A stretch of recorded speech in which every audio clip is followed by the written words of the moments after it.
Oh, you can turn on Rosnet tonight too. Oh, is it? Okay, smart.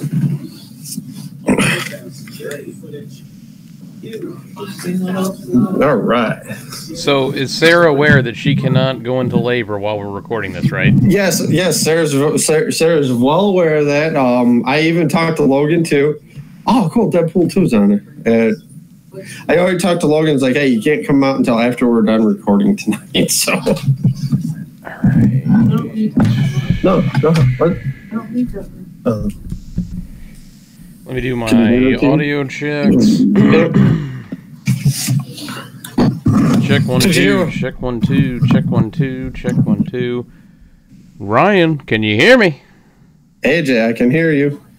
All right, let me see how it looks. Oh, I got the tablet right here, ready to go. I thought I tuned this thing too.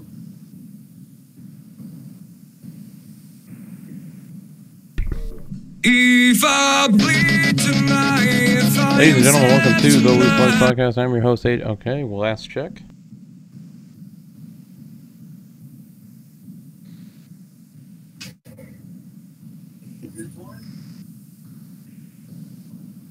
Wow, everything looks like it's working first time, and I'm shocked.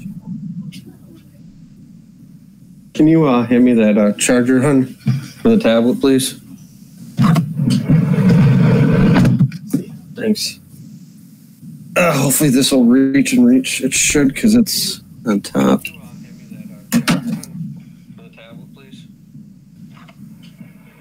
Hold on 1 second, AJ. Hopefully this will reach and reach. It should, because it's on top.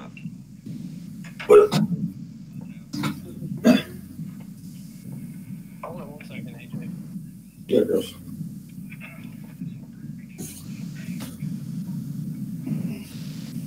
Oh, I didn't realize I muted it. I'm just checking to see if I sound like a robot or not, because it sounded weird.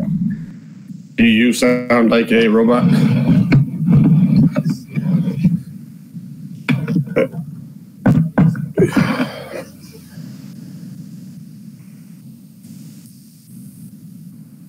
All right, everything sounded good.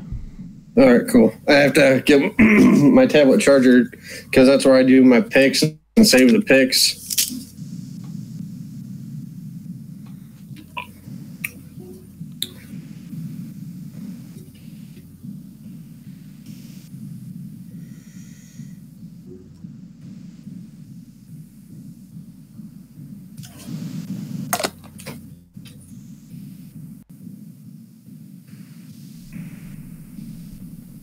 My moped. California Speedway this weekend.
I got new shirts.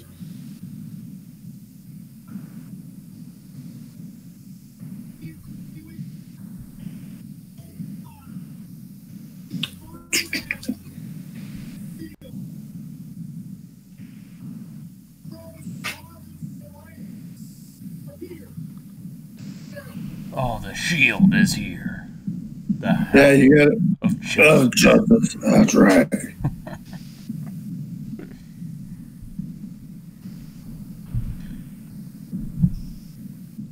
I thought that was only a one night only thing. No, they're dressing something tonight, I guess. Oh, I'm not gonna be able to out later. Yeah, I got it on right now. I just got it on a low volume right now, so I'm doing my pick right now. So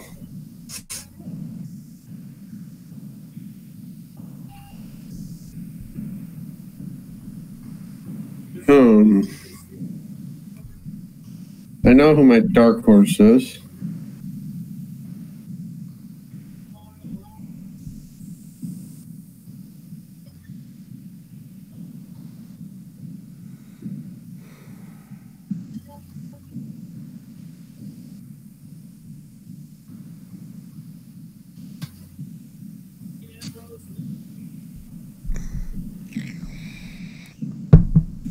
Man, what's it? Hi, kitty.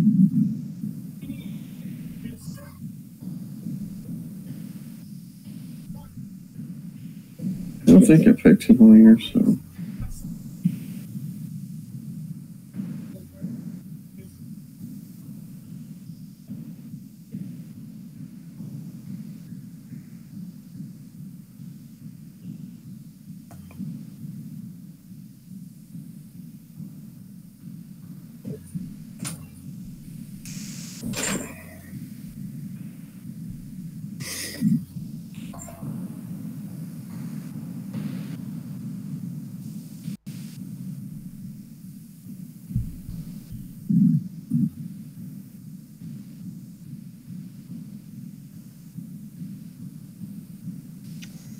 Well, it auto-corrected my come chat to corny hat.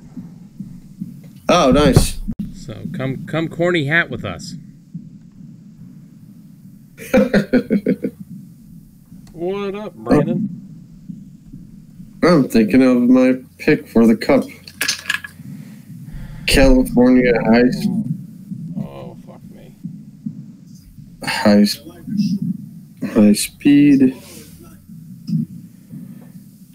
All right, you ready? Yeah, oh yeah. Let me pull this up. Yeah, hopefully you don't have the same pick I do in the cup, so. I went one of last year's big three. Okay, I don't have a big three picked. All right. I actually swung for the fences this week. Did you know? But, hold on just a second. I'm holding on just a second.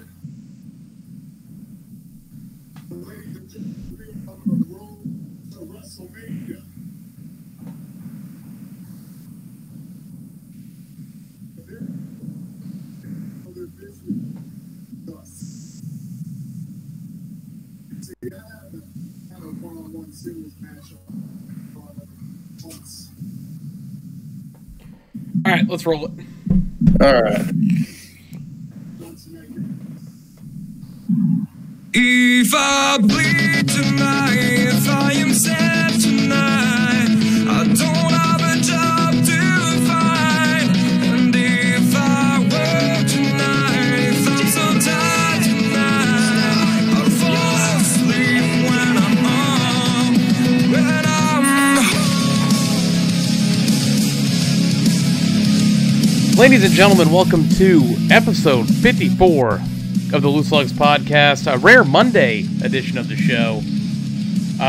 As I'm messing with my camera right now for the stream, Ryan, why don't you tell the folks at home why we're recording on a Monday instead of our usual Wednesday and Thursday? Yeah, well, normally we guys, everybody knows we do Wednesday, normally Thursday, but obviously, as most of you already know, that tomorrow, a very special day here in the Rencola household. We're going to be welcoming our son into the world tomorrow morning. So we don't know how long we're going to be at the hospital. So Sunday, I'm like, hey, AJ, is there a way we could possibly record Monday?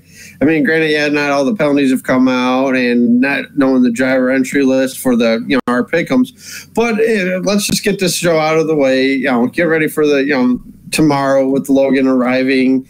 Also, and just I thought, why not record Monday instead of wait maybe a Thursday or do a 2-1 again?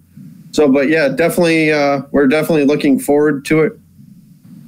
No, it was. I give you that. It was a good idea to record on Monday. I just didn't know what time I'd get out of work, but I got out in time so we could record this. I know it's going to be a big week for you You know, Oh, just with yeah. the baby coming and all that tomorrow, and it'd be tough for us to get it in our normal time. So it was a good idea. You had the idea to record Monday. I mean, the Loose Lugs podcast could have come from the hospital. I mean, I don't know how good the internet's going to be at the hospital. So, but yeah, definitely looking forward to tomorrow. So, I'm just trying to make sure my audio's all good again, man. I'm sorry. no, you're fine. I just know the last couple of weeks it's been sounding like I sound like a robot. So I'm just trying to make sure that we took care of all that, and I know that the fine folks in the chat will let us know how we sound and all that. So exactly. Yes. Go ahead. How was the weekend, man? Weekend was good. Got to see pretty much both races. Yeah. I saw both races from start to finish. So oh, nice. I watched a little bit of the Xfinity race on Saturday over at our friend Tony had his diaper party on Saturday, and we had the Xfinity race on over there, and that's pretty much the majority of it. Came home, started skimming through it this afternoon because we got out of work early, just being prepared for tomorrow and everything like that. So I skimmed over that, and then had a nice time at the diaper party for our friend Tony. Awesome time. So good people, good times. Yeah, that's good to hear. You know, Tony's baby's right around the corner, and I keep making the comment because he's having a girl and you're having a boy. Yeah, we're eventually going to have I'll use his fake name. We'll have a Jabroni Rencola baby. That's right. We could have a Jabroni Rencola wedding. You had to become a part of the family somehow, right? Yeah, exactly. So I know you're thinking about that, and there was a couple other people that said that too. It's like, oh, when's the Rencola Jabroni wedding? I'm like, wait, what? Huh? I opened up the bidding at 500. Oh, AJ opened up the bidding at 500, huh? So. Man, but yeah. Other than that, it was a good weekend. Just preparing for everything around the household for when we do come home from the hospital. Yeah, you see the new scenery around here. This is This is kind of going to be the way it's laid out from now on. More to come in the next coming weeks. A little bit here, a little bit there. So my left side, there's a flag you need to get rid of down there. So. On my left side. Yeah, it's on your wall between your closet and your door. No, other way. Keep going. Turn other way. There you go. That one right there. Yeah. The Bruins one? Yeah, you can get rid of that. That's like the hottest team in hockey up to last night. Yes, it was. And speaking of not really hot, but how about this NFL free agency already? The Lions going off there signing all these Patriots. Man, we're just going to be called the Detroit Patriots. And we got Michael Bennett, which I am completely happy with. Great move. We got the tight end I wanted to sign was Jesse James, tight end from Pittsburgh. We ended up getting him. How about that Nick Foles going to the Jaguars? If Jacksonville's defense can finally step up, they finally have a quarterback that can get them there. Yeah, but it's Jacksonville, so I have no faith. Yeah, exactly. Deshaun Jackson went back to Philly, which was a trade with Tampa Bay. I saw that. Le'Veon Bell has not been claimed by anybody, but I heard the strong suit is the Ravens. That would be interesting. Be in the same division. Like I said, the Browns would be the best spot, but they got Kareem Hunt, so they have Kareem Hunt and Nick Chubb, probably one of the best 1-2 combos in football. If Nick Chubb can do what he did last year, I know you're happy to see that Georgia Bulldog and everything. Yeah, as you can see over here. Yep. And as you can see over here, my lovely wife. She's looking at me. She's like, I'll be down here for the podcast. I just don't want to be on it. Oh, you're not on, honey. Don't worry about it. I didn't rotate the camera just yet. So, right. Oh man, yes. We had a pretty crazy weekend in NASCAR. Really starting with qualifying, we got off to a weird start. So, what do you say we dive on into some gas and go over the race weekend? Yeah. All right. Let's go.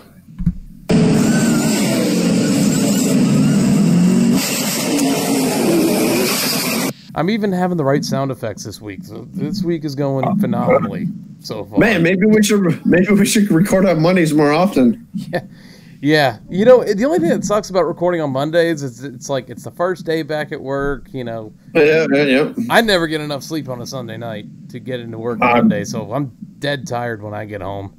But I don't think I'm going to get much sleep tonight, but I got a couple hours in last night, and then like I came said, home and took a little Sarah cat nap, just so. has to hold off until after the show, and then y'all can get your business taken care of. Oh yeah. Yeah, remember it was presented by Huggies, right? Yeah. The white flag presented by Huggies. That's right. But on Saturday, we had the Xfinity Series. All these races took place at ISM Raceway in Phoenix this weekend. And on Saturday afternoon, Kyle Busch gets win 198. Back-to-back Xfinity wins for Kyle. In this race, a couple more historical notes. He now ties Mark Martin for most wins at a single track with 11. Ryan, I thought the only other car that could get to him was Christopher Bell, and that was over towards the end of stage 2. Yeah, when I think it was Stephen or the Light machine when he blew up. Yeah, he blew up, and it was him and Allgaier that got into it. And even after the race, Kyle said that's the only car I thought that had a chance at getting to us in this race. Oh yeah. Yeah, we had that. I saw that over at the diaper party, and everybody that says they could go out there and drive an NASCAR, not only the amount of smoke, but all the oil. Like you said, two of the best cars, and Allgaier and Bell got taken out on it, and nowhere to go. There was absolutely nowhere to go with all the oil. You can't stop. No, took out two good race cars. I was actually reading an article on it from NASCAR.com, and they said it was a scene straight out of Days of Thunder, and I think that was pretty spot on. Oh, yeah, at Daytona when Cole Trickle goes right through and you see the smoke go, whoo! Yeah, that was pretty much it. But Christopher Bell backs it in the wall. Allgaier gets it up into the wall a little bit. I think Allgaier actually continued in that. I don't think he got the worst of it. It was definitely Bell who had I think it was a 35th place finish after that. Yeah, Allgaier got 14th. Yeah, Allgaier got 14th, and I'm looking at the results right now to give you an update. And Christopher Bell was 30th on the board. 30th. So, a guy that really impressed the hell out of me this weekend was Ryan Truex in the 8 car for Junior Motorsports. He, had it not been for a really bad restart, I think he could have got to Kyle Busch and really made that a battle. Yeah, he shows that he can go out there and wheel a car when he given him the right equipment, and he's got a good company behind Junior Motorsports backing him. So I was pulling for Truex there at the end, but like I said, nobody had anything for Kyle. I think we got a special guest, Cat, in the picture now. Yeah, part of his talent. We always have special guests from your house on our podcast. Yeah, oh yeah. Just think in a couple of weeks we're going to have the little man Logan on here. I'll be holding him while doing the podcast. All I want next week is to start the show. You have little man on your lap or something. Oh, if he's not sleeping, he'll be on my lap. Tomorrow I'm hoping I get to post up a picture to our Twitter page of the new baby boy. Oh, I will definitely be posting pictures. I will be sending them in our group, and then you can definitely post them on the podcast page. Oh yeah. So back to Ryan Truex, man. Just an awesome day for him. A guy who's really deserving of that ride, and I'm hoping many more rides with them. Yeah, oh yeah, definitely. I know he signed on to do a few more races. Not entirely sure. I know they're all splitting it between him, Chase, Zane Smith, and then Junior, obviously, at Darlington. So, yeah. Eric Jones was in the booth with Kevin Harvick on Saturday, and I thought Eric Jones did pretty good. I did too. I don't know how much of it you actually got to listen to, being that you were at the diaper party, but we had it on, but we didn't have the volume up. And then once Duke, North Carolina started, they switched over to that, and the race was still going on. But I was watching it on my Fox Sports Go app, and like I said, nobody had anything for Kyle except for the 20 machine until he got taken out. Yeah, this race, Ryan, besides that one incident, was really a calm race. But the restarts were insane. And just like the Cup race, it was absolutely nuts on restarts. That takes talent to drive the way they do. Oh, yeah. I was talking to Sarah, too. It's like where they put the start-finish line, it's like almost right out of turn 4. I thought they had moved it down more towards that dog. But I see now why they put it where they did, because excuse me, diving down below that the yellow line there at the dog leg and made for some great racing all day, all weekend. Oh yeah, even it's confusing still to some of the drivers who haven't drove on it yet. Like, I know William Byron raced the fall race there last year, but even he got confused during qualifying what turn he was in because he shut it off too early. And then DW and Gordon all were messing up, calling it by the wrong turn, and I think it was Kevin Hamlin on Twitter who was a spotter. He put up on his post, the turn numbers like in order of what he was seeing, because he goes, even as a spotter who's been here before, you still get confused. Yeah, like I said, I kudos to Phoenix ISM Raceway changing it up a little bit. I remember when Atlanta, how they have their configuration now, when it was just the almost like Homestead Miami Speedway, when they decided, all right, the front stretch is now going to be the back stretch, and we're moving everything to the back stretch, turning that into the front stretch, and that worked out great for Atlanta. Yeah. I think you may see more tracks doing something similar to this, not the whole reconfiguration, but maybe moving the start-finish line. I'd like to see Texas do the Roval because they got a configuration for that. And I know they've been kind of hinting at it lately on social media about it. Yeah. I'd like to see that happen there. Definitely. A lot of these tracks can do that, though. Like, obviously Daytona can do it because they run the 24 hours of Le Mans there. There's so many different ideas with these tracks you can do. Oh, yeah. Yep. Your stage winners this one, Ryan. First stage, Austin Cindric. Second stage, Christopher Bell. And your race winner was Kyle Busch. Your top five, Kyle Busch, Ryan Truex, Tyler Reddick, Cole Custer, Austin Cindric.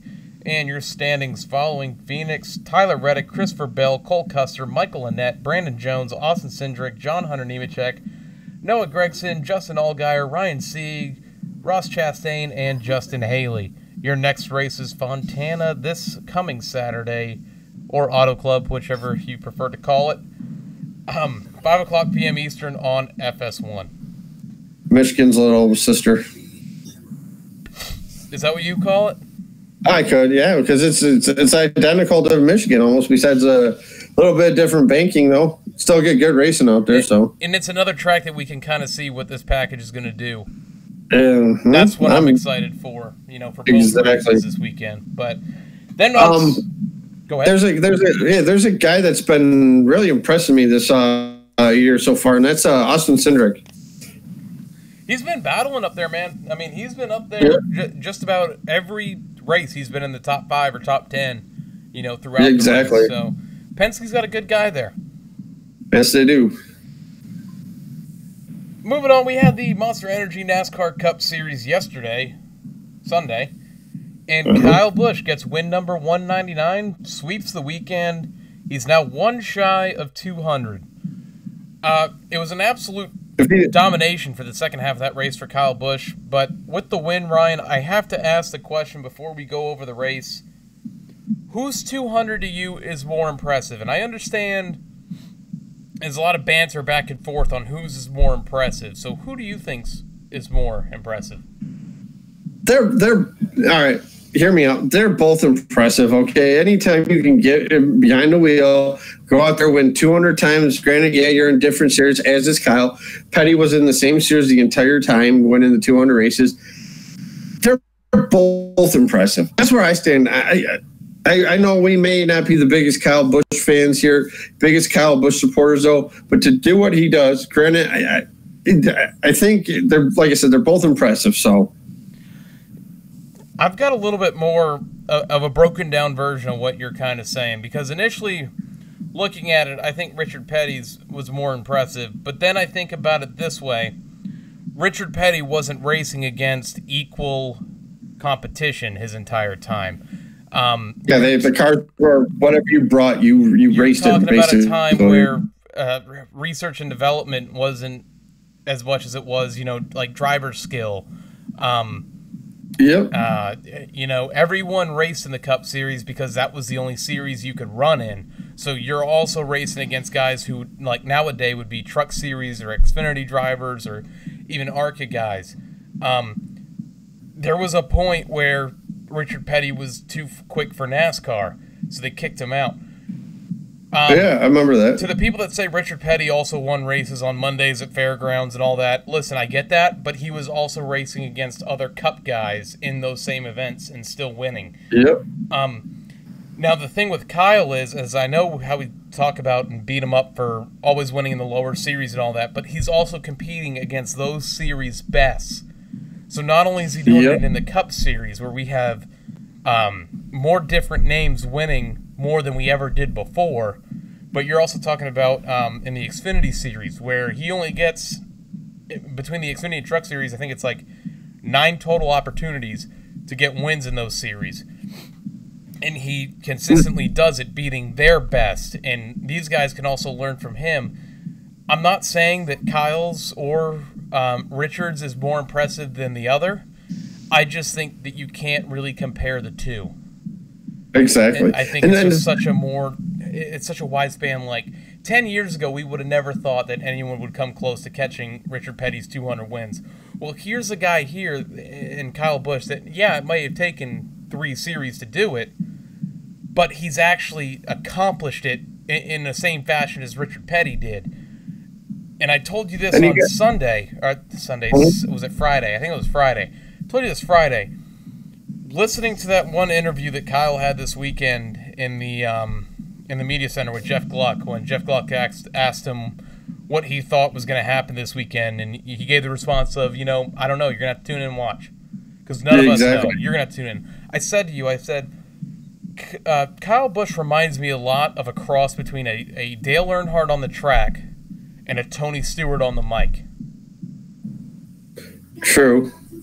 But I just don't think any one is more impressive than the other. I think they're both equally impressive, no matter how much we dislike Kyle. I think it's a fantastic accomplishment that he has right in his grasp right now, and I'd be excited to see him do it. Yeah, exactly. And now here's the thing too with Kyle though, working with all these different crew chiefs, crew members. I know a lot of them, like the Xfinity team, or a lot of it is on the Cup side, but the crew chiefs are all different. And even in the Truck Series, that's his team he's racing for.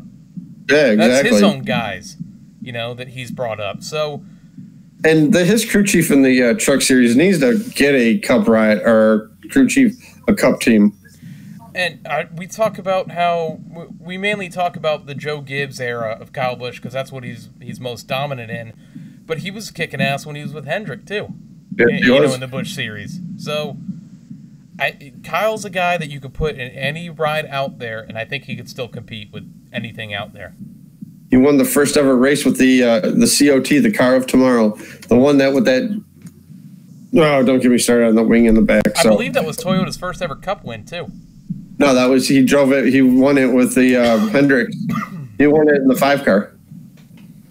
Oh, that's right. It was it Bristol? I want to say. Yeah, it was Bristol because they asked him after the race, what did you think of the car or the Car of Tomorrow? He's like, oh, it sucked. And that was basically his victory lane speech. It sucked. Yeah, and then like the next season when he was with Gibbs, he won the first Toyota race. Yeah. It was the first season of the full Car of Tomorrow race. Where was I? We got so far off kilter here. Kyle Busch running Ryan Blaney down with about 20 to go. That was Blaney was starting to gain or grow the gap on Kyle, but every time it seemed Ryan Blaney hit lap traffic, that gap would shrink so much. He was having a tough time getting around the lap traffic. Yeah, yes, it was. And then Blaney's crew chief got on the radio and was like, "Hey, we think we're like 2 to 3 laps short. Start saving." And as soon as that happened, I'm like, I told Sarah, and I'm like, I think Kyle's going to get him. And when Kyle got around him, I'm like, it took him a while to get by him, but once he got by him, there was no catching him. No. And again, if they had 2 more laps, Truex beats him, I think. It's that damn Skittles car, man. Yep. He said it before the race. Skittles colors are good luck for me, and they sure were today. What did you think of Mike Joyce's comment? Here comes the candy man. That's been happening for a couple years now. It's not the first time we've heard it. I know, but it's just something about it. I don't know. He doesn't fit the bill for a candy man. No, he doesn't. Not at all. Before this race even got started, Brian, well, it got started, but we had a little bit of controversy on the opening start of the race. Chase Elliott, the 9, guts out to a pretty significant, not a significant lead, but he got out to a nice jump off the restart. It was deemed that he illegally crossed the finish line before Ryan Blaney did, and Chase was complaining on the radio that Ryan spun his tires. Did NASCAR make the right call? And me as a Chase Elliott fan, I say yes. What's your opinion? I say yes too. I mean, even though Blaney did spin the tires out, you seen it on the replay, spun the tires. There's, as a guy next to the leader, the guy says it happens, obviously, but NASCAR, kudos to them, sticking by as the most popular driver and will be for years to come. They made the right call. Chase had a great car because it shows he had to do a pass-through penalty. I'm surprised he didn't lose a lap on it. His car was so good. He stayed out in front of Ryan Blaney and Kyle Busch for that entire stage. Yeah, and then it came, unfortunately, with that coming, pit stops caught up to him at the end of the day there. That's what pissed me off about it all was if you just would have crossed the finish line legally, you would have had a great car for this race. And then, he spins late and all that, which... You see the way that tire was moving when he was spinning? The slow-mo angle, that was so cool to see. And I was like, that's so cool to see. What car was it? It was one of the cars that had a flat tire. It was angled in. I think that was... it's either Michael McDowell or Eric Jones. Or Ryan Preece, one of the two. I think Brad Keselowski, too, had tire issues. They all tire issues, though. And they do all these long runs, and then tire kept going down on these guys. Well, that's why I said to you last night, I thought this was a good race because it had everything. It gave you domination. It gave you unpredictability. It gave you pit road strategies. It gave you tire fall off. It gave you a fuel mileage race. It was everything in one. And you even had cautions in this one like you didn't have the week before in Las Vegas. Yep. Back to the Chase Elliott thing real quick, Ryan. On the opening restart, what some people aren't understanding is that it doesn't use the restart, like yellow flag restart rules, where the restart zone controls the start. You have to have the car that qualified on pole cross that start-finish line first. And I saw a lot of people complaining about it, saying they're like, "Oh, that's dumb," this, that, or the other. Well, it was the right call because how the rule is defined at the start of a race, it's the correct call. Exactly. And then what the hell was it? It was I'm trying to think here. Oh yeah, it was one of the cautions that came out. I think it was the Alex Bowman caution, the first one, where Byron was a lap down. They were like, Mike Joy in the booth is like, yep, William Byron back on the lead lap. But since the caution came out and Bowman was the first car lap down, caused that nobody got the free pass. And that's been a rule forever. The rule. Yeah, I get the rule. I just not a big fan of it, though. I mean, why that rule was put in place, don't you? Yes, I do. Dale Jr. back in, I think it was 2004, 2005. Yep. Spinning himself out on purpose so he could get the free pass. Yeah, that was awesome, though. Spin the car out, keep control of it. You mentioned Alex Bowman, my pick. What a rough day he had. Yeah. That car twice, I think he wrecked it. Yeah, twice, and it was... But he had a good car. All the Hendrick cars had good cars, minus the issues. You know who I thought ran a great race, because we're talking about how Hendrick has been struggling recently. Jimmy Johnson was in the top 4 for most of this race. Yes, he was, and they're starting to click, I think. Yeah, I think they're starting to click too. I'd agree with you there. You mentioned Ryan Preece. His struggles continue. These last couple weeks have not been good to Ryan Preece since really Daytona. It's been a rough go. He ran good at Atlanta. Ryan Preece did until I think it was on pit road. Was that the race that happened? I think it was Vegas. Pit road. I thought when he was looking at Vegas. There was no cautions at. That's right. It was at Atlanta. Yeah, you're right on that. How about Eric Almirola? My pick finished 4th. And he was another one who just held Ryan Blaney up a little bit. I thought Blaney had the stronger card there towards the end, and he just couldn't get by Almirola. And I think if Blaney gets around Almirola, he might have a shot to really open up a lead on Kyle Busch and make it tough for him to get around him. But it was just a struggle for so many laps, and the tires were starting to fall off. Speaking of struggling, how about Kevin Harvick? Normally runs really, really well there. He was a non-factor. Yeah, non-factor. Even though he finished 9th, you never heard from him. They're like, oh, well, when's Harvick going to catch up? We never saw him. We never saw him out for recess. Not at all. In a side note on Kyle Busch, his car cleared post-race inspection. He did have a loose lug nut, but by definition of the rule, the win is not taken away. Yep. He's doing another shout out to the podcast. Yeah, we keep getting mentioned by so many people out there in the NASCAR world. How about Friday, Ryan, in qualifying, the fight on pit road between Michael McDowell, Daniel Suarez? What were your thoughts? I saw it before you did. Hey, you saw it before me, and you sent me a message on our Facebook Messenger in caps lock, fight, and we had just walked in the door. We went out and got some dinner. And got back in time because West Coast qualifying is not going to start till later. And you're like, fight. And I turn it on. And, man, what a takedown by Daniel Suarez. Suarez treated McDowell like he was a little rag doll. Until McDowell's crew chief comes over by the throat, throws Suarez on top of the car. And I'm like, man, you're going to damage your car before you even get out. I got to say, that was one of the better fights of recent memory. And you mentioned the crew chief grabbing Suarez by the throat, throwing him on the hood. If you watch that, the McDowell's car starts rolling backwards towards the pit wall. When he did that, I was like, oh, settle down. That car has to make it to Sunday. What I thought was the best about it was during the first interview, Michael McDowell, he's all calm and relaxed. They interview Suarez. He's all shaking. He's angry. He's irate. You get in my way again, I'm gonna wreck your ass. That's the most fight I've seen out of Suarez, no pun intended, since he's been in the Cup Series. Yeah. That was feisty. That was good to see from him. A guy that we look at every week, he runs mid-pack, 15th to about 10th place. Not so much mid-pack, but you get what I'm saying here. And to show the emotion like that was awesome to see from a guy who doesn't really show it. And what's funny, too, is I thought I tagged you in it today, but you know who's going to be driving the pace car this weekend out at Auto Club Speedway, right? Who's that? Rey Mysterio Jr. It's him and Suarez are in a video together, and it's like, isn't it ironic? Apparently, Rey's been showing him a few things.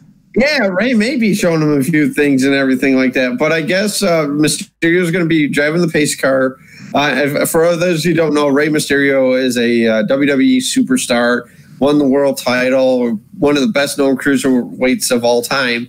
Is going to be driving the pace car at Fontana Auto Club Speedway this weekend. And I guess he invited Suarez to an event that's not on a non-race weekend. So, because Suarez wants to get in the ring. How awesome was it that when McDowell and Suarez came out, because they qualified next to each other, so they had to ride in the same pace truck. In driver intros, they came out to the Rocky theme. I loved it. Use it. It was awesome to see. And then they asked him after the races, like, how's that pace truck ride? Oh, awkward. It's a little awkward. But I guess NASCAR called him into the hauler Saturday morning, right before morning practice. Sat down with him for like 25 minutes, from what I heard, and just no more issues on track. So, well, you wanted to push him at it. You finally got it. that right there was.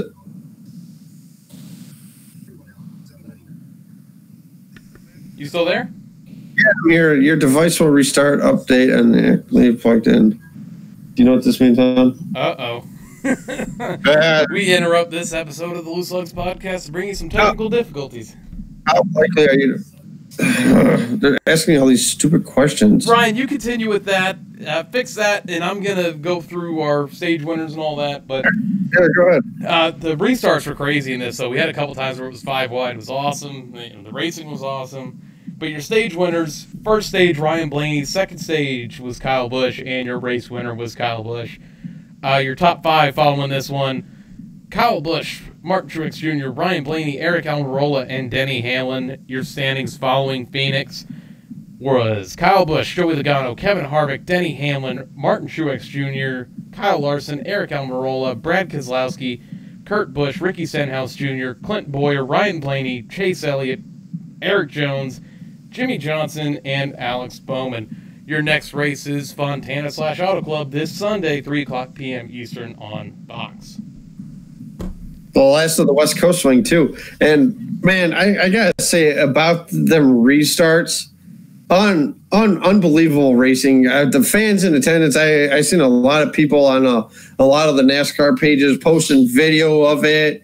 And, man, how cool would that be, those restarts? They're live in person. I know a lot of people are like, those were incredible restarts. The start of the race to the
All right. Can you hear me? All right.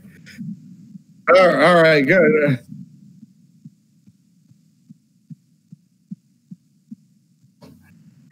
Yep.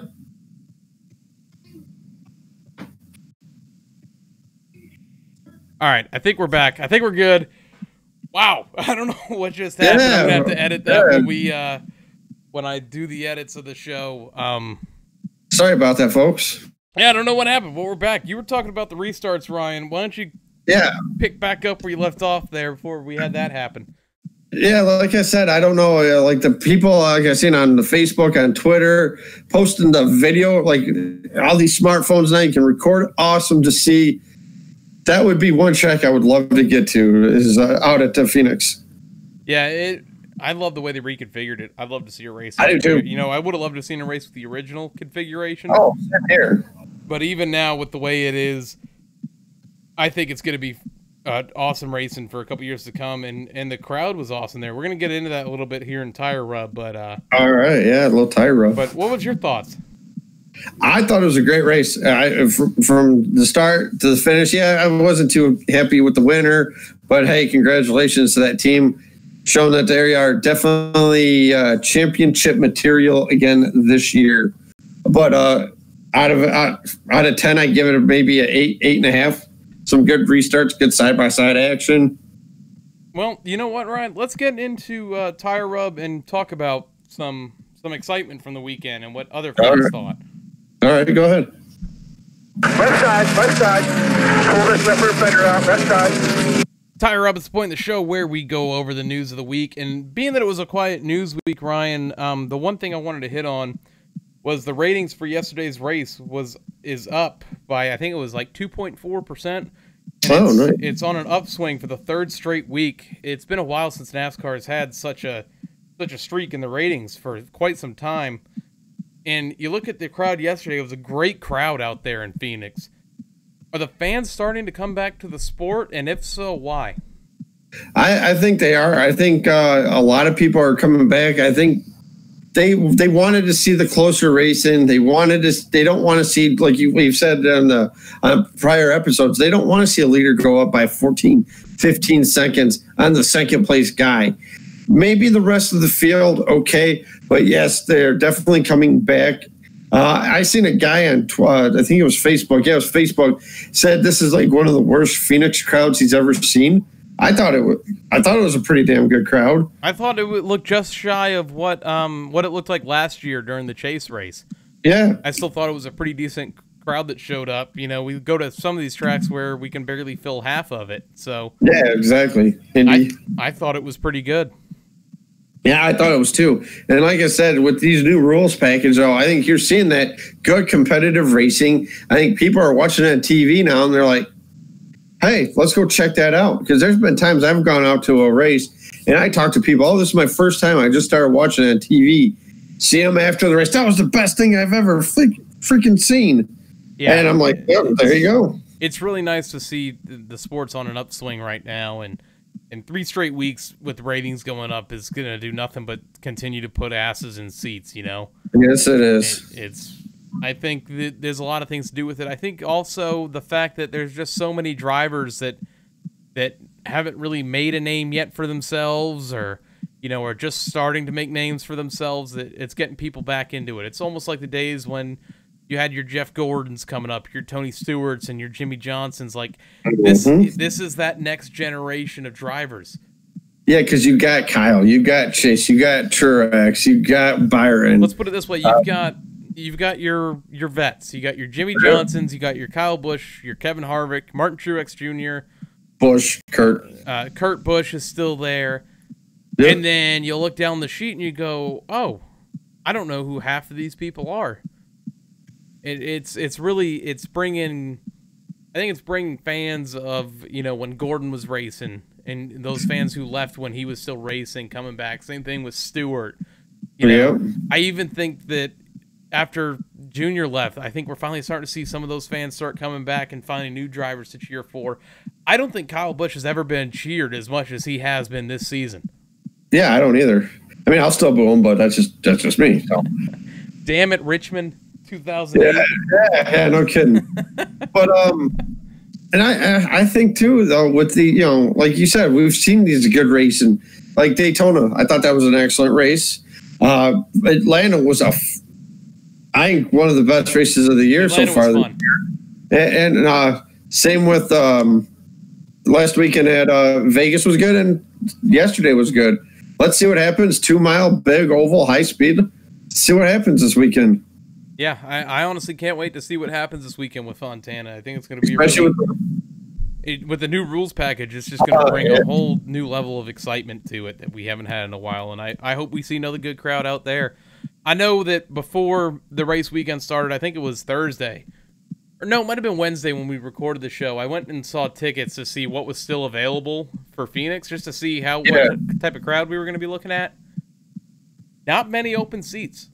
And that was something really nice to see. There was not many spots where you could just find one ticket, you know, or even two for that matter.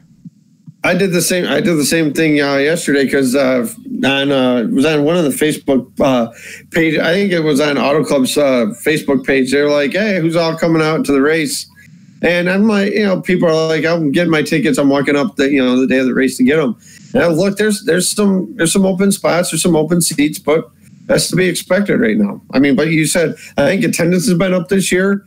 Obviously, Daytona sold out. Atlanta had a really nice crowd. Vegas always gets a really good crowd. And Phoenix, I thought, had like you said, nice crowd. Yeah. That's all I got for news this week, but I think it was a good point to hit on. Was that it just from the recent weeks, it seems like our sport is coming out of its quote-unquote recession that it's in. And I think it's like, you know, the market's finally turning around, and a lot more people are paying attention to it. And another thing is, I think there was always this negative vibe around NASCAR that, oh, it's just left turns and all that. It's a redneck sport. Like, yeah, you know, that might all be true, but come and watch in person and actually see what's going on. You know? Exactly. I've taken a couple people to a race. A couple of them have loved it. Some of them are like, hey, it's still not for me, but it's a fun atmosphere out there. Going to the race, waking up early, getting out there, tailgating with everybody. Going around to the haulers. If you have pit passes, going down there, or garage passes, whatever it is. I mean, I don't know who it was from this past weekend at Las Vegas. I think it was actually Credit One. 2 guys went out there who do like Facebook videos and social media videos to it was their first NASCAR race. All right. And at the end of the video, they got to sit in the pit box of Kyle Larson and spend the weekend with his team, and they said, even if you don't get the experience that we get to experience here, you need to come to a race and see what it's all about, because once you come out and see it, you'll be hooked. Oh, heck yeah. And I've been saying that for years. It was the year my brother and I went out there, and I think this was like 2 years ago. I think this was this is the first year we started doing the podcast. And I had met a guy that lived right around the corner from me, and it was his first ever race. And I'm like, you watch it on TV? He's like, yeah. I'm like, all right, TV doesn't do justice. Wait till they fly by the first time taking that green flag. You're going to be hooked. He calls me over after this race. He's got a fifth of Fireball in his hand. He's like, hey, take a shot of this. That was so awesome. And the guy was hooked. The guy was absolutely hooked. He's like, man, you were right. I couldn't get enough of it. I loved it. He's like, I got all this stuff. I bought all these souvenirs and all. And he showed me what he bought: a big die-cast card, a jacket, and a couple shirts. And I'm like, damn, bro, you are hooked. Just go out there, experience it. And you know what? Ticket prices now aren't not as bad as once many people thought of. If you want them primo start finish line tickets, yeah, you are going to pay a little bit. But Martinsville tickets are starting at like $47. And you will not be disappointed if you go, man. I can promise you that. You will not have a bad time if you go to one of these races. And you got to do the entire experience. You know, pay the little extra money to get down in the pits before a race. Go to the tweet up before the race. Meet some of the guys who write about the sport, talk about the sport, and drivers in the sport. Go into the infield. Yep. Experience the party that is a NASCAR infield. It's one giant party with 10,000 of your closest friends or more. I don't know how many people they fit in to the infield every weekend. But just take it all in. Don't just go there for the race. Go there for the experience. And that's what it is. It's an experience. And there's a couple years ago, a buddy of mine brought a friend of his out there. We get there about 7:30 or so, 7:45, and this person's like, "This is all we're gonna do today." And I crack open a cold one, and I'm like, "Yeah." And then we'll go around the souvenirs. Once we started doing the little movement, she was like, "Oh, this is pretty fun. This is pretty fun." The race happened. She enjoyed the race. But she thought we were just going to sit at the car and tailgate. Which, there's nothing wrong with doing that at a race. Don't get me wrong, but go enjoy yourselves. Enjoy that, like you said, the trailers. Get the pit passes if you can do it. If not, do them the next time. It's just so much fun. Let me put it this way: Daytona 500 doesn't start till about 2:30. Green flag's not usually till about 3:00, 3:15. Mm-hmm. I get there at the track 9-10 a.m. every time, because there is just so much to do there. You will never run out of something to do there. Exactly. Spend a couple hours outside at the haulers, at the souvenir haulers. Go to the different exhibits they have there, where you could see, if you don't have a pit pass, you can actually go up to race cars, the show cars. And it's the exact car. It's just a show car. They don't run it on the track, but everything is still to spec. Some I don't think have motors in it, but regardless, it's just there's so much to do. And to me, I don't have enough time to go do everything when I go there. Because I would like to experience it, but there's just once I get there and I have my pit pass, I want to go right down to the infield and take it all in, see all the teams working on their cars. That's the nice thing about most of these tracks, Ryan, is they have the windows, or, Las Vegas has the neon garage. Yep. You can look right into these guys working on the cars, or getting, the car ready for tech, or walking it through tech. Yep. There's so much to see that goes on behind the scenes. And each team is a different, or each race car driver is its own team. Oh, of course. Competing against 39 other teams out there. Exactly. AJ, you had just mentioned that you don't think you have enough time to do everything.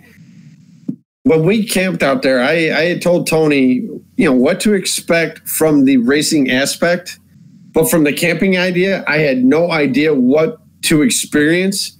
The camping experience, if you ever get a chance to, definitely do it. It is so worth it. The cool people you meet. all the stuff you get to do, like you said, you don't get to do like half of it because there's just not enough time prior to the race starting. I mean, you can always do it after the race too. I know that a lot of the tracks, a lot of the haulers stay open like an hour to 2 hours after the race before they pack up and head on to the next track. That was something I noticed the last time I went to Daytona. Was every other year I've gone, I've noticed that, you know, usually the hauler's already closed up when I get out of the track. But this year, they kept every hauler still open, you know, a good hour and a half after the race. It's definitely worth it. Plus, at MIS, I think they have one at Daytona, too.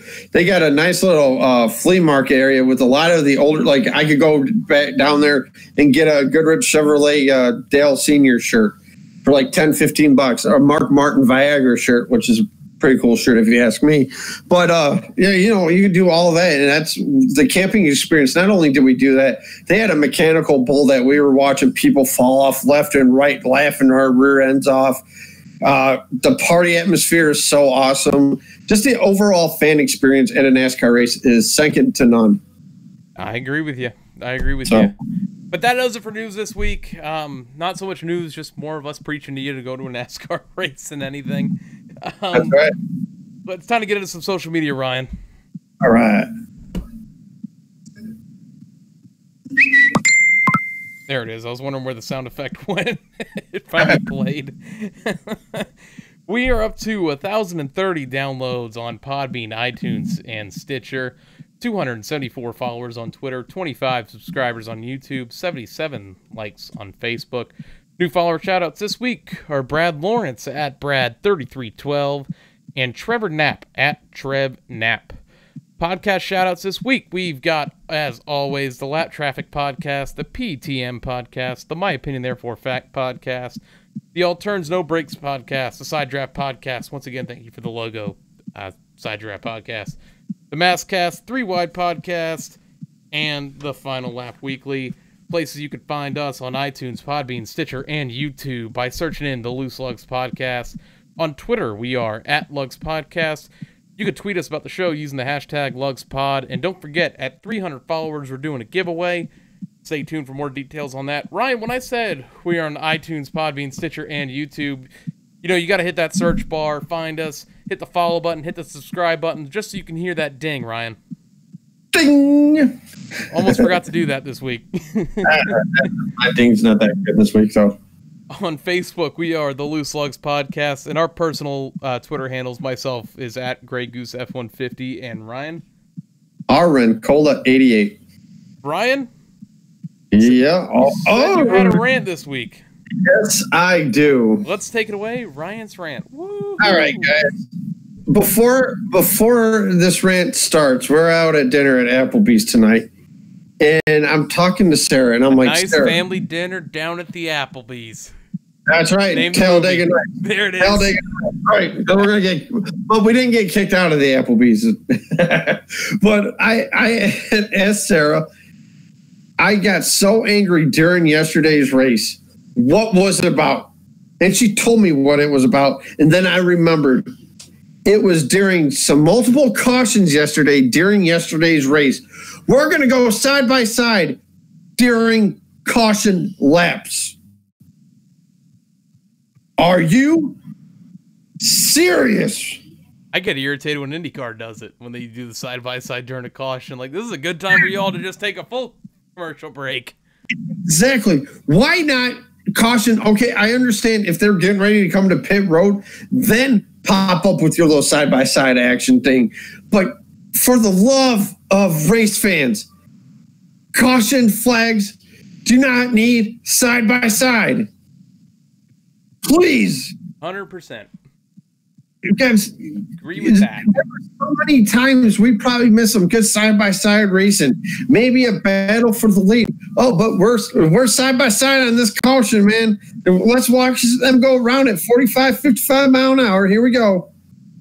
Please stop. You can thank Sarah for reminding me on what I got so angry about yesterday. That was an angry rant this week. We haven't had an angry rant in a while. Daytona. I thought Daytona didn't even have an angry one. Waiting for the last lap to pass? Not that angry, at least. Oh, yeah, it was. What would you think was more angry, hon? She's sitting right next to me. So what do you think was more angry, that or Daytona? Sarah agrees Daytona. I have to agree too. Although that was a really good rant right there. But yeah, I mean, seriously. Also, I want to give a big shout out to Robert Wickens. I don't know if I mentioned this, but he was down in St. Petersburg during IndyCar's opening race on Sunday. He was crunching some numbers for the team. Very awesome to see, especially that horrifying wreck he had last year at Pocono. I know a lot of people tweeted out to him a lot of well wishes, lots of thoughts and prayers. But yeah, he's definitely showing a lot of improvements, and that's awesome to see from the racing community as a whole. Yeah, you were telling me this about this on, I think it was Xbox last night. You mentioned it to me, and yeah. I didn't get to see it just because the NASCAR race was taking place at the same time. But yeah, good to see Wickens back at the track and back with the team. It was good to see. And I'm happy Joseph Newgarden won that race. I didn't like the guy who was leading for most of it. Speaking, here, I got another thing. You know how I told you we were at the free day for the Indy cars when they were here, and Will Power just won the 500, and I was like, "Hey, Will, congratulations on the win." Doesn't say anything to me. I was telling Sarah, if we were at Atlanta the following week of the Daytona 500, and I'm decked out in my William Byron gear or Chase Elliott shirt, and Denny Hamlin were to walk by me, and I would say, "Hey, congratulations on the win at the Daytona 500," he would at least acknowledge me. Will Power did not do that. For that, therefore, I cannot stand Will Power. I think he's... You don't have the willpower? All right. No, my mom's calling me, so so...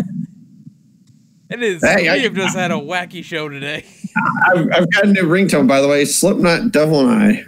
Actually, my favorite Slipknot song, so... Really? It's good. Really? Yeah, that's my favorite one. I think I forgot to mute your phone there? Yeah, I forgot to mute my phone. Way to be professional, Ryan. It happens. But yeah, I just, like I said, if that's what's so good. Like we were talking about people going to a race. That right there was so cool. Like they acknowledge you. Like Casey Kane, I'm decked out in my junior year. Harvick acknowledges me. It's what makes NASCAR great is the athletes acknowledge you. Agreed. Corey LaJoy took a selfie with your phone. How cool was that? Garage window. How cool was that? I got you. Let's take it. Yeah, NASCAR is a spectator sport in the sense of, you can get closer to the action than any other sport in America. Like they did this weekend, how every week they talk to the stage winner. What sport can you talk to a guy who is middle of a game, trying to win, trying to perform to the best of their abilities while they're doing said thing? So I understand now hockey's interviewing coaches during commercial breaks, and then they're showing them when they come back. But due to the fact accessibility, you can't talk to Brad Marchand after he just scores a goal. Hey, Brad. Yeah, he might do that. Hey, Brad, what do you think of that goal? Why are you trying to talk to me? Like Kurt Busch was at Vegas, and he was trying to talk to Zdeno Chara because Chara's like 6'9" on skates, and Kurt Busch is like, man, he's really tall on skates. Yeah. And you can definitely tell Kirk had a couple adult beverages that night. So who blames him, though? Why not? You're at a hockey game, man. Drink up. Or a NASCAR race, drink up. All right, Ryan, it's time to go over some of our predictions for this coming weekend in Fontana. What do you say we get into the white flag? All right. Tight, keep working the mirrors. In line with you, coming to the white. Only two. The white flag, it's one of the show where we go over our predictions for the upcoming race weekend. We split last weekend, Ryan. I won the Xfinity side. You won the Cup side. I still currently lead the standings at 6-5, but you get to go first this week because we tied last week, and you got to go first last week. So, Xfinity, Fontana, who you got? I'm actually going to take Tyler Reddick. I think he's going to, get the job done this weekend at Fontana. fast track. Got a fast car so far this year. A good pick. Yep. I told you I'm going big guns this week. All right. Taking the 7 at Justin Allgaier. All right. I was finishing Xfinity driver last year at Fun. Uh-huh.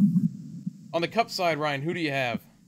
I am going to go with the guy that was leading this race yesterday, but just came up short. I think the 12 of Ryan Blaney goes to victory lane. You know, I was debating on taking Ryan Blaney this week, but I decided against it because I'm going with last year's race winner, Martin Truex Jr., to get it done in Fontana again.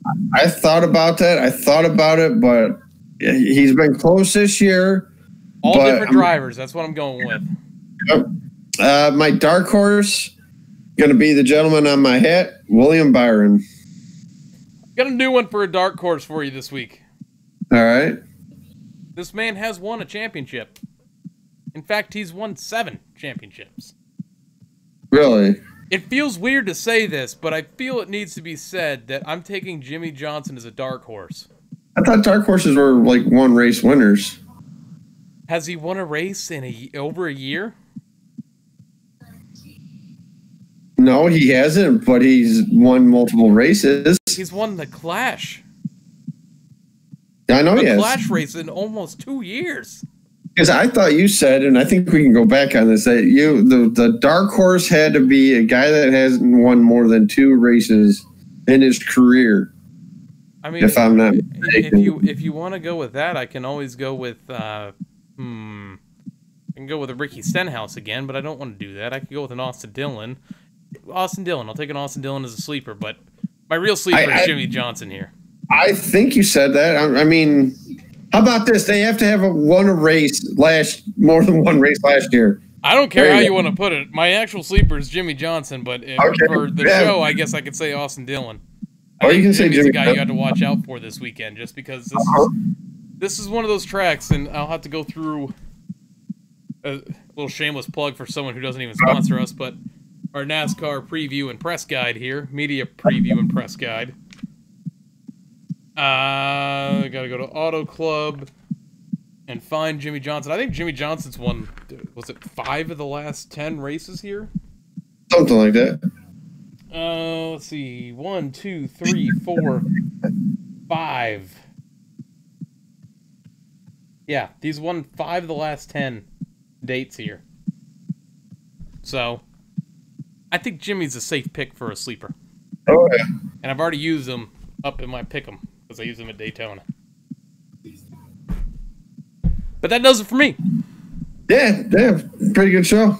I'd agree with you, Ryan. Why don't you take it away, bud? All right, guys. I hope everybody enjoys the rest of the week. I know I definitely am. So, guys, we will see you at the track, and we'll have a special guest on next week. My son. Ryan, I want to wish you and Sarah the best of luck tomorrow or later on this week, depending on when the baby's born. Tomorrow. Praying for a healthy and safe baby. Good luck with all that. Thank you. Keep us posted on everything that's going on, but really, really happy for you both for tomorrow. Thank you. We definitely appreciate that. We thank everybody in the Loose Lugs podcast, people that follow us, people have been tweeting out at us, asking the progress, everything like that, guys. Definitely appreciate it for sure. So, all right. Yeah, good luck to you tomorrow, man. Good luck to you and Sarah both. Appreciate it, guys. Special thanks to everyone that has tuned into the podcast on our YouTube channel with us recording live. Special thanks to everyone who came into the chat with us tonight. And if you download this on Podbean, iTunes, or Stitcher, we really appreciate you. You're what keep us going every week. That's it for me this week. The special Monday edition. We'll see you back. That's right. We'll see you back here next week, normal time, same place. Have fun in Fontana this weekend. Peace. Find something to believe in and never give